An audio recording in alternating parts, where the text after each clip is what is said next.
حضرت برا بن عازب رضی اللہ تعالی عنہ کی ایک روایت کا مفہوم ہے کہ نبی کریم صلی اللہ علیہ وسلم نے ایک موقع پہ حضرت حسن اور حضرت حسین کے بارے میں ارشاد فرمایا کہ جو شخص ان کے ساتھ محبت کرے گا تو اس کے ساتھ اللہ محبت کرے گا۔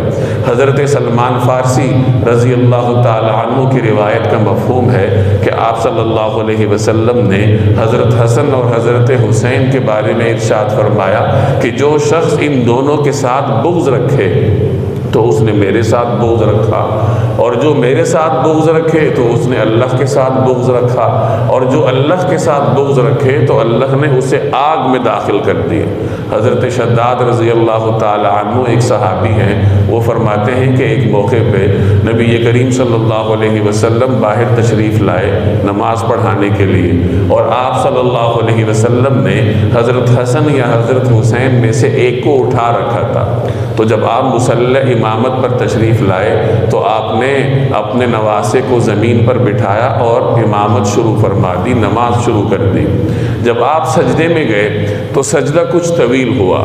تو حضرت شداد کہتے ہیں کہ میں نے سجدے سے سر اٹھایا کہ کیا ماجرا ہے، سجدہ اتنا طویل کیوں ہوا؟ تو میں نے دیکھا کہ آپ صلی اللہ علیہ وسلم سجدے میں ہیں اور آپ کے نواسے آپ کی پشت پر ہیں۔ چنانچہ میں دوبارہ سجدے میں چلا گیا، پھر بعد میں آپ صلی اللہ علیہ وسلم نے سجدے سے سر مبارک اٹھایا۔ نماز کے بعد پھر صحابہ نے پوچھا کہ یا رسول اللہ، خلاف معمول اتنا لمبا سجدہ آپ نے فرمایا، ہم تو یہ سوچ رہے تھے شاید کوئی وحی نازل ہو رہی ہے یا کوئی اور غیر معمولی واقعے کی وجہ سے آپ نے سجدے میں اتنا طول فرمایا۔ تو رسول اللہ صلی اللہ علیہ وسلم نے ارشاد فرمایا کہ اصل میں بات یہ تھی کہ جب میں سجدے میں گیا تو میرا یہ نواسہ میری پشت پر آ گیا، تو میں نے اس کی خاطر سجدہ لمبا کر دیا تاکہ اس کا جی بھر جائے، اور اس کے بعد پھر میں نے سجدے سے سر اٹھانا مناسب سمجھا۔ تو یہ جناب رسول اللہ صلی اللہ علیہ وسلم کی محبت کا عالم تھا کہ اس طریقے سے آپ صلی اللہ علیہ وسلم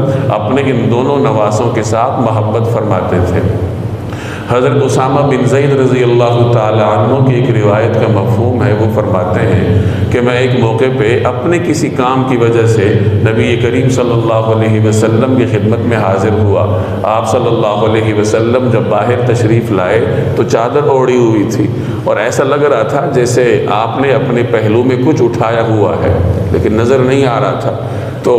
میں جس کام کے لیے حاضر ہوا تھا، جب میں اس کام سے فارغ ہوا تو میں نے عرض کیا کہ یا رسول اللہ، ایسا لگ رہا ہے جیسے چادر کے نیچے آپ نے کچھ اٹھایا ہوا ہے۔ تو آپ صلی اللہ علیہ وسلم نے چادر ہٹائی تو اسامہ بن زید کہتے ہیں کہ میں نے دیکھا کہ آپ کے ایک پہلو میں حضرت حسن ہے اور دوسری پہلو میں حضرت حسین ہے، ان دونوں کو آپ نے اٹھایا ہوا تھا، اور پھر آپ نے ارشاد فرمایا کہ میں ان دونوں سے محبت رکھتا ہوں، اور میں اللہ سے بھی دعا کرتا ہوں کہ جو ان دونوں سے محبت رکھے اللہ تعالیٰ ان کے ساتھ محبت کرے۔ تو اس قسم کی متعدد روایات ہیں جن میں نبی کریم صلی اللہ علیہ وسلم نے حضرت حسن اور حضرت حسین کے ساتھ محبت کرنے والے کے لیے دعا فرمائی ہے، اور ان دونوں کے ساتھ بغض رکھنے والوں کے لیے بد دعا فرمائی ہے۔ ایک موقع پہ